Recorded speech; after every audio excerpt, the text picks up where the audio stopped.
Nga naghahanap ng trabaho sa Negros Occidental, magkakaroon dyan ng Christmas Job Fair.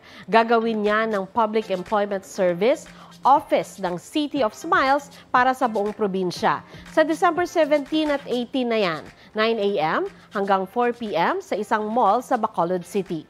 60 local at overseas companies ang naghihintay, hatid ang mahigit 7,000 job vacancies. Sa mga interesado, siguraduhin may dala kayong resume at iba pang mahalagang documents. Huwag niyo ring malilimutang magsuot ng proper attire. Mga kapuso, para sa mga maiinit na balita, mag-subscribe sa GMA Integrated News sa YouTube. Sa mga kapuso abroad, subaybayan niyo po kami sa GMA Pinoy TV at sa www.gmanews.tv.